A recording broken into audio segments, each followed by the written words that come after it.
నమస్తే, welcome to Avani news network. ఇవాళ మనతో పాటు సీనియర్ జర్నలిస్టు విశ్లేషకులు భరద్వాజ ఉన్నారు.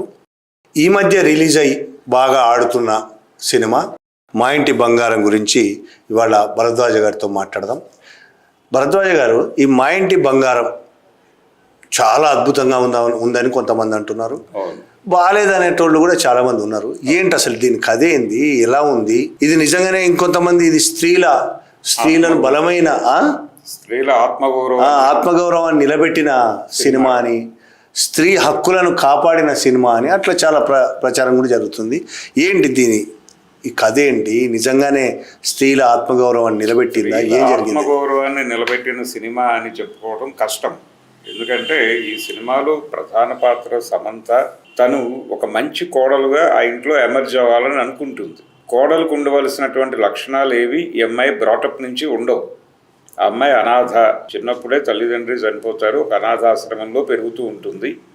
అక్కడ ఒక స్నేహితురాలు ఉంటుంది అమ్మాయికి. ఆ స్నేహితురాలు కూడా వెళ్ళిపోతుంది, ఎవరో తీసుకెళ్తారు పెంచుకుంటామని. వెళ్ళిపోయిన తర్వాత ఈ అమ్మాయి మరీ లోన్లీ అయిపోతుంది. అక్కడ వార్డెన్ సెక్షువల్ హెరాస్మెంట్ మొదలు పెడతాడు ఈ అమ్మాయి మీద. వాడి టార్చర్ తట్టుకోలేక వాడిని కొట్టేసి పారిపోతుంది అక్కడి నుంచి.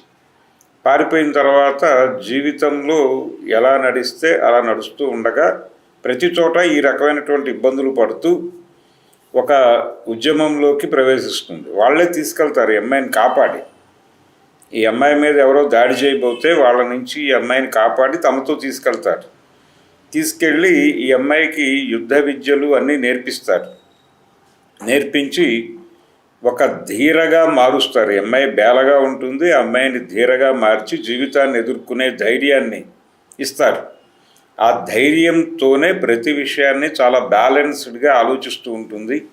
ఏదైనా మనం సాధించగలము, కొంచెం కష్టపడి ఏదైనా సాధించవచ్చు, అంతే తప్ప నెగిటివ్గా పారిపోనక్కర్లేదు అనేటువంటి ఒక అభిప్రాయాన్ని అమ్మాయికి క్రియేట్ చేసింది ఆ మూమెంటే. అంతకుముందు బేలగా ప్రతి చోట నుంచి తప్పించుకుని పారిపోవాలనుకుంటూ ఉంటుంది. కానీ ఈ మూమెంట్తో అటాచ్మెంట్ వచ్చిన తర్వాత ఈ అమ్మాయిలో ధైర్యం పెరుగుతుంది. జీవితం మనం సాధించుకోవాలి కానీ మనం సరెండర్ అవ్వకూడదు అనేటువంటి ఒక అభిప్రాయంతో ఉంటుంది అమ్మాయి.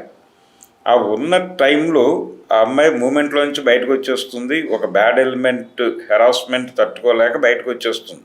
అక్కడ ఆ క్యారెక్టర్ని విలన్గా తీసుకుంది డైరెక్టర్.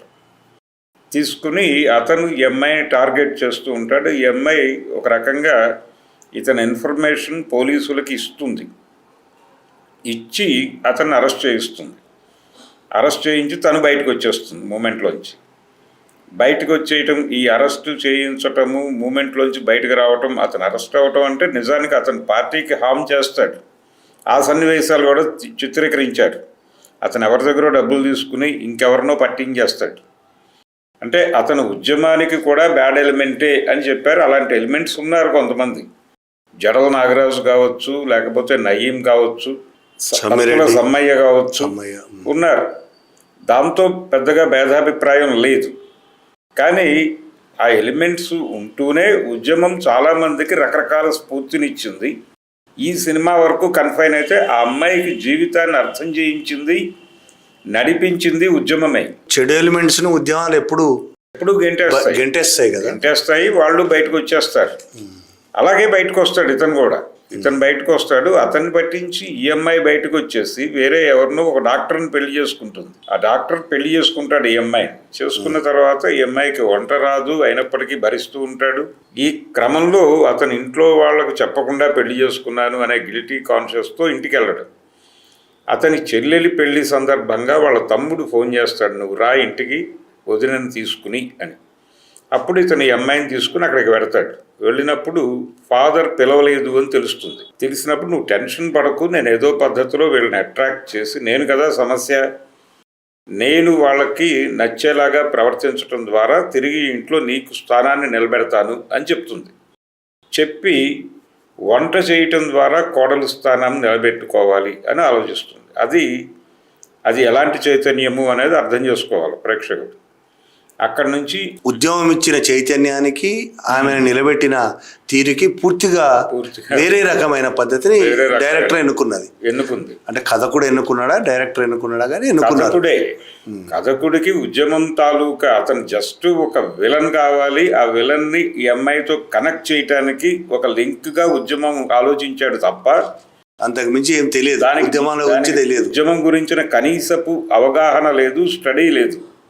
అంటే అదొక మిలిటెంట్ ప్రోగ్రాము, అందులోకి పెడితే ప్రతి వాళ్ళు మిలిటెంట్స్ అయిపోతారు అనేది మాత్రమే తెలుసు అతనికి. రాజురెడ్డి మోరు అనే అతను గతంలో కూడా ఇలాంటి సినిమాలే తీశాడు ఆయన. అతను ఎల్టీటీఈ మీద ఫ్యామిలీ మ్యాన్ అనేది చేసినప్పుడు కూడా ఇలాగే నడిపాడు. అక్కడ ఎల్టీటీకి వ్యతిరేకంగా, అంటే ఇన్హ్యూమన్, దానికి వెపన్ తప్ప ఇంకొకటి ఏమి ఉండదు అనే ఫిలాసఫీని నడిపాడు.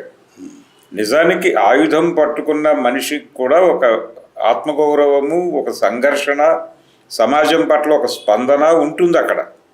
దాన్ని మాట్లాడాలి కదా, ఏదో ఒక సన్నివేశంలోనూ ఎక్కడో చోట మాట్లాడాలి.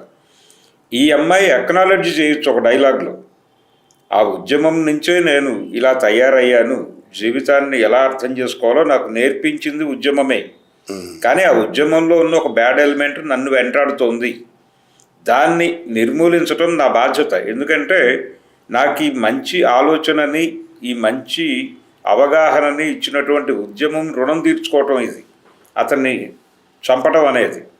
కాబట్టి ఇది నా బాధ్యత.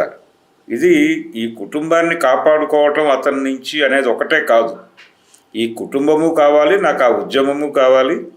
ఆ ఉద్యమానికి వీటి వలన నష్టం జరిగింది కాబట్టి ఆ రోజున పట్టించాను, ఈ రోజున వాడు ఇప్పటికీ మారలేదు కాబట్టి వాడిని ఎలిమినేట్ చేయాలని నిర్ణయించుకున్నాను అన్న ధోరణిలో ఒక సన్నివేశాన్ని నడపాలి. ఆ స్నేహితుల మధ్య, ఆ అమ్మాయికి ఒక స్నేహితురాలు ఉంటుంది, ఆ స్నేహితురాలకి ఈ అమ్మాయికి మధ్య కాన్వర్సేషన్లో ఆ సీన్ నడపచ్చు. అంటే అట్లాంటి ఆలోచనే కథ రాసిన ఆయనకు లేదు కదా, లేకపోవడం వల్ల వచ్చినటువంటి దరిద్రం ఇది. ఉండుంటే డెఫినెట్గా అలాంటి సీన్ నడిపి ఉండేవాడు.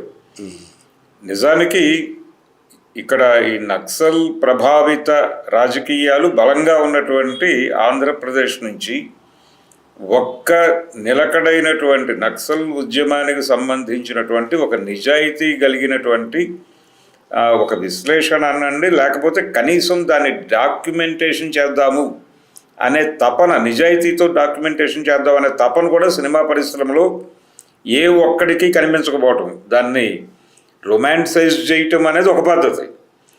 అలా సినిమాలు తీశారు. అలా కాకుండా దానిలో ఉన్నటువంటి బ్లాక్ అండ్ వైట్ రెండింటినీ చెబుతూ, దానిలో ఉన్నటువంటి పాజిటివ్ అంశాలు చెబుతూ, అది ప్రజా జీవితం మీద వేసినటువంటి ముద్రని చెబుతూ అలా సినిమాలు తీయాలి అనేటువంటి స్పృహ సినిమా దర్శకుల్లో ఏ ఒక్కడికి లేకపోవడం అనేది తెలుగు సినిమా అవగాహన రాహిత్యానికి నిదర్శనం. అంటే ఒక రకంగా ఆంధ్రప్రదేశ్, ఉమ్మడి ఆంధ్రప్రదేశ్ అనేది ప్రపంచానికి న్యూస్ సోర్స్గా మారింది ఒక దశలో. ఈ ఎంఎల్ మూమెంట్లకు సంబంధించి ఏదైనా ఇక్కడే హ్యాపెనింగ్ జరిగేది, ఇదే ప్రపంచం మాట్లాడేది.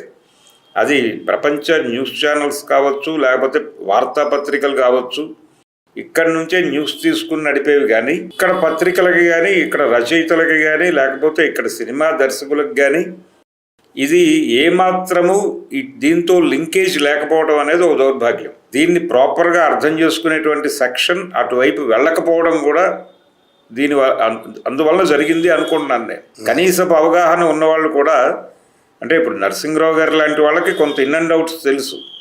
వాళ్ళు మూమెంట్ గురించి ప్రపంచానికి చెప్పడం కోసం సినిమాని అలా ఎంచుకుని సినిమాలు చేయలేదు. మా భూమి ఆయన ఏదో ప్రయత్నం జరిగింది, కానీ ఆ తర్వాత నుంచి ఆయన ధోరణిలో సినిమాలు తీశాడు. అలాగే నారాయణమూర్తి రొమాంటిసైజ్ చేసి సినిమాని తీశాడు. అంతే తప్ప కొద్దో గొప్ప ఒక 2-3 సినిమాల్లో అలాంటి ప్రయత్నాలు జరిగాయి. పర్టికులర్గా శ్రీహరి యాక్ట్ చేసినటువంటి ఒక సినిమా, ఈ పల్లె కన్నీరు పెడుతుందో అనేటువంటి కూసం అనే సినిమాలో కొంత ఆ తరహా ధోరణి కనిపించింది. అంతకు మించి ఎక్కడా కూడా దీన్ని ఒక అధ్యయనం చేసి తీయాల్సినటువంటి అవసరం ఉంది అని కూడా అనుకోకపోవడం దౌర్భాగ్యం. ఇతనిలో ఆ దౌర్భాగ్యం విపరీతంగా కనిపించింది. రాజు నిడిమూరులో కనిపించటం ఎవరికి తెలియదు, కనీసం తెలుసుకునే ప్రయత్నం కూడా ఏమీ చేయలేదు. ఆంధ్రప్రదేశ్లో జరిగిన అతి పెద్ద ఉద్యమాల గురించి కనీసం తెలుసుకునే ప్రయత్నం చేయకపోవడం, చదవకపోవడం. ఎవరినైనా కానీ అడిగినా దాని గురించి సినిమాలు తీయడం ఏదో రకంగా అథెంటిక్ తెలియకుండానే ఏమీ తెలియకుండా అథెంటిక్గా సినిమాలు తీసేసి తానేదో అద్భుతమైన విషయాన్ని ప్రపంచానికి చెప్పినట్టుగా ఆయన ప్రీ రిలీజ్ ఈవెంట్స్లోను, తర్వాత సినిమా రిలీజ్ అయిన తర్వాత ప్రమోషనల్ ఇంటర్వ్యూస్లోనూ మాట్లాడుతున్నాడు. అంటే అసలు మీకు ఈ ఆలోచన ఎలా వచ్చిందండి అని అడిగేటువంటి విలేకరులు, అంటే వీళ్ళకి కూడా అవగాహన లేదు అనేది. వీళ్ళు అడగటము, ఆయన మనం సమాజాన్ని చదువుతాం కదా అని చెప్పి ఆయన చాలా గంభీరంగా చెప్పటము, ఆయన అవగాహన రాహిత్యము, అడిగేవాళ్ళ అవగాహన రాహిత్యము, పైగా నెగిటివిటీ ఉంది ఇప్పుడు వీళ్ళ బుర్రల్లో. పర్టికులర్గా ఈ ప్రశ్నలు అడిగేటువంటి ప్రెస్లో ఎవరికి కూడా ప్రాపర్ అవగాహన లేకపోవడమే కాదు, గతంలో ఉండేది. కానీ ఇప్పుడు పరిస్థితి ఏంటంటే ప్రతి ఒక్కళ్ళ బుర్రల్లోనూ విపరీతమైన వ్యతిరేకత పోగుబడింది రకరకాల కారణాల వల్ల. మీరు ఆ వ్యతిరేకతని కనెక్ట్ చేశారండి బాగా అని వీళ్ళు అభినందిస్తున్నారు అతను. అంటే సమాజంలో ఉన్న వ్యతిరేకతని మీరు బాగా ఛానలైజ్ చేశారు, నక్సలైట్ మూమెంట్ మీద మీరు బాగానే దాడి చేశారు అన్న టోన్లో వీళ్ళు మాట్లాడటం, ఆయనేమో అది తన గొప్పతనంగా తన భుజం తాను తట్టుకుని తాను సభాష్ అనుకోవడం జరుగుతోంది. గతంలో ఎల్టీటీ మీద దాడి చేశాడు, ఇప్పుడు నక్సల్ ఉద్యమం మీద దాడి చేశాడు. ఆయన చెప్పడు కానీ అది నక్సల్ ఉద్యమం అనే విషయం ప్రపంచానికి కన్వే అవుతుంది. తెలుగు రాష్ట్రాల్లో ఉన్న అటువంటి ఉద్యమం నక్సల్ ఉద్యమం తప్ప ఇంకోటి లేదు కదా. లేదు, సాయుధ పోరాటం అనే ఎజెండాతో నడిచేటువంటి ఒక దళం, ఆ దళానికి కన్ఫైన్ చేసి సినిమాని నడిపే ప్రయత్నం చేశాడు అతను. ఇది తప్పనిసరిగా ప్రజా ఉద్యమాల పట్ల ఆ సినిమా చేసిన ద్రోహమే, ప్రజల పట్ల చేసిన ద్రోహమే. అలాగే ఆడపిల్ల వంట చెయ్యాలి, వంట చేయటం ద్వారానే ఇంట్లో వాళ్ళని ఆకట్టుకోవాలి అని ఆ అమ్మాయి అనుకోవడం అనేది ఉద్యమాల్లో నుంచి వచ్చిన అమ్మాయి ఇతనికి భరోసా కల్పిస్తూ వాళ్ళకి ఇంకేదైనా సపోర్ట్ చేయొచ్చు, ఇంకో పద్ధతిలో వాళ్ళ జీవితాల్లో ఉన్న గందరగోళాన్ని సెటరైట్ చేయడం ద్వారా ఆ ఇంట్లో ఎమర్జ్ అవ్వచ్చు అమ్మాయి. ఆ మార్గాన్ని ఎంచుకోవాలి వీళ్ళు. వంటలు చేసి పెట్టడం ద్వారా, అది కూడా సొంతగా వంటలు చేయకుండా ఎవరితోనో వండించి ఆ అమ్మాయి అక్కడి నుంచి హోటల్లో వండుతుంది, హోటల్ రూమ్లో పెడుతుంది ఈ అమ్మాయి ఫ్రెండ్ని. అయితే దాన్ని చాలామంది ఎలా రిసీవ్ చేసుకున్నారంటే వాళ్ళిద్దరి మధ్య ఉన్న బాండింగ్ని ఒక అద్భుత స్నేహాన్ని ఆవిష్కరించిన చిత్రంగా దీన్ని కొనియాడుతున్నారు. నిజంగానే వాళ్ళిద్దరూ చాలా బాగా యాక్ట్ చేశారు. ఆ ఫ్రెండ్స్గా కొత్త అమ్మాయి యాక్ట్ చేసింది. ఆ అమ్మాయి చాలా అద్భుతంగా, అంటే యూట్యూబర్ తను యాక్చువల్గా. ఈ సినిమా ద్వారా తనకి వెండితెర అవకాశం కల్పించాడు, దాన్ని సద్వినియోగం చేసుకుంది ఆ అమ్మాయి. చాలా బాగా యాక్ట్ చేసింది. సమంతకి ఆ అమ్మాయికి మధ్యలో కెమిస్ట్రీ బాగా వర్కౌట్ అయింది. ఈ అమ్మాయి కూడా చాలా లీనమై నటించింది పాత్రలో. ప్రతి సన్నివేశంలోనూ నటిగా అమ్మాయి మంచి మార్కులు కొట్టేసింది. మంజూష ఏదో పేరు అనుకుంటా. అవును, ఆ అమ్మాయి చాలా బాగా యాక్ట్ చేసింది. ఇద్దరు వాళ్ళ జోడీ బాగుంది, వాళ్ళ అభినయం బాగుంది, అక్కడ వరకు ఓకే. కాకపోతే అవి క్యారీ చేసిన ఎలిమెంట్లో ఉన్నటువంటి ఒక రకమైనటువంటి ఆడపిల్ల వంటకి పరిమితం అనేటువంటి ఒక దారుణమైన అభిప్రాయాన్ని కూడా జనం మీద రుద్దే ప్రయత్నం చేశారు. అంటే చాలా చీప్ ట్రిక్ కూడా కదా. చీప్ ట్రిక్ పాత పురాతన భావజాలాన్ని తిరిగి రుద్దేటువంటి ప్రయత్నమే. ఆ రెండో కోడలు బాగా వండుతుంది, ఆ అమ్మాయి కంటే మార్కులు కొట్టేయాలంటే వంట చేయాలి. వంట కాకుండా ఇంకా చాలా పనులు చేయొచ్చు, తనకు వచ్చినవి, ఆ ఇంట్లో వాళ్ళకి అవగాహనలో లేనివి, వాళ్ళ లోపాలు వాళ్ళకి తెలియజేయటం ద్వారా ఇలాంటి ఒక మిలిటెంట్ చొరవగా నిర్ణయాలు తీసుకునే ఒక అమ్మాయి మనకు చాలా అవసరము అని ఆ ఇంట్లో వాళ్ళు ఫీల్ అయ్యి అమ్మాయిని హక్కును చేర్చుకోవటంగా నడపచ్చు. ఏమాత్రం జ్ఞానం ఉన్నటువంటి రచయిత అయినా ఆ పని చేయలేదు. చివరికి మళ్ళీ స్త్రీల సమానత్వం గురించి చెప్తూ ఒంటింటికి పరిమితం చేసే కార్యక్రమంగా మార్చాడు దీన్ని. అంతే. అందువలన ఇది మా ఇంటి బంగారం అని అనుకోవటం అంటే ఒక మంచి వంట మనిషి దొరికింది మనకి. వంట మనిషిగా మాత్రమే కాదు, ఈ అమ్మాయి నేర్చుకుంటుంది, వంటలు నేర్చుకుంటుంది ఆ ఫ్రెండ్ దగ్గర. నేర్చుకుని నేనే చేస్తాను, మీరేం టెన్షన్ పడద్దు అని ఇంట్లో వాళ్ళని చెప్తుంది. బాగానే ఉంది ఆ సీన్.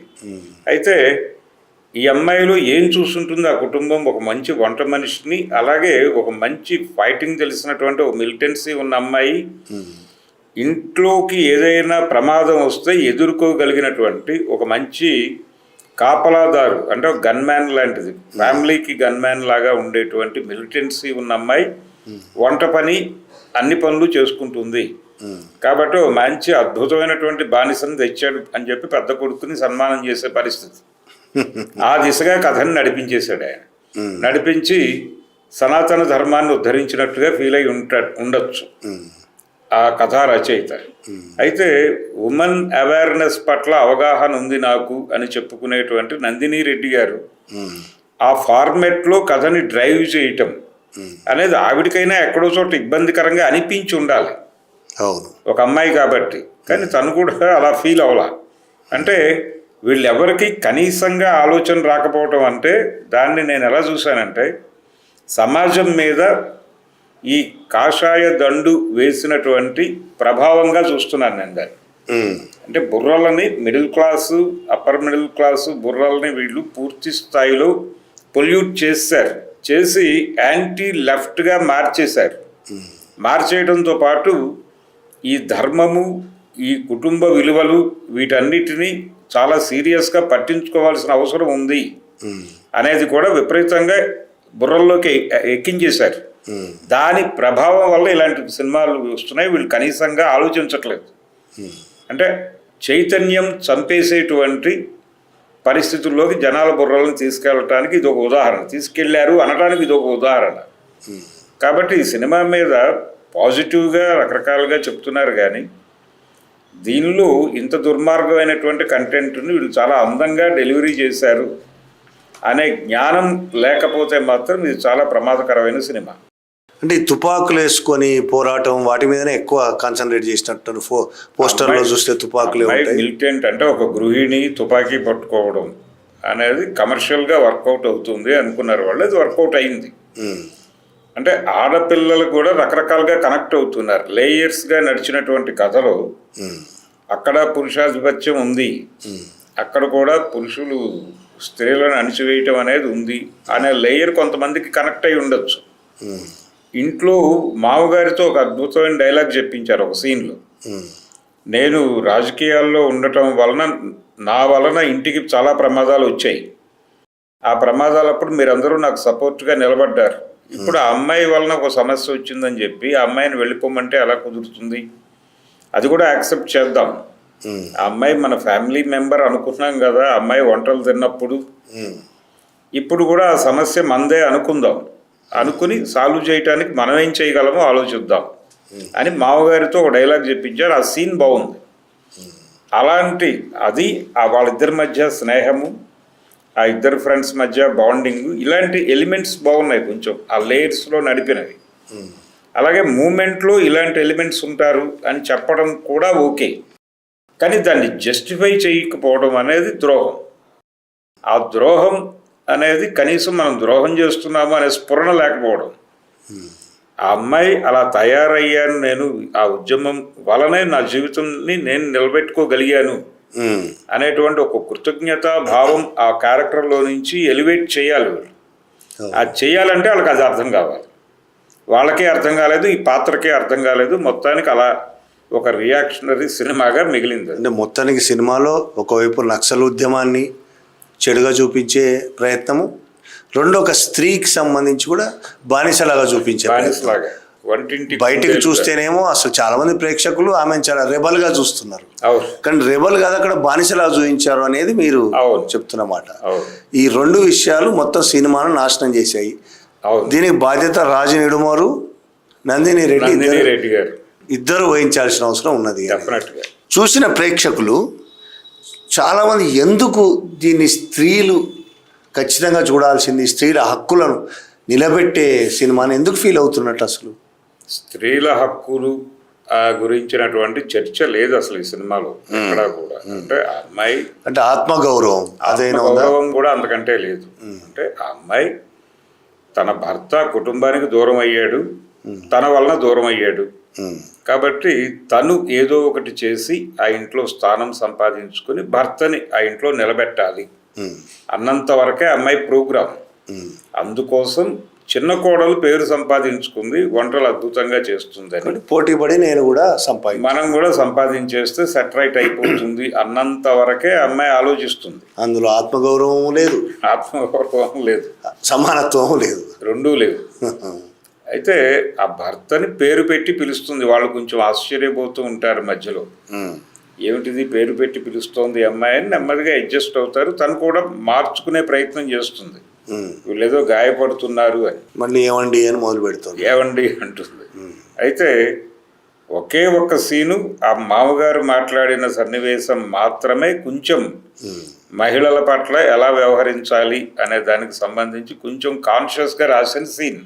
ఓకే, అది తప్ప మిగిలిన సినిమా అంతా కూడా గందరగోళమే. థ్యాంక్ యూ సార్ భరద్వాజ గారు. Thank you.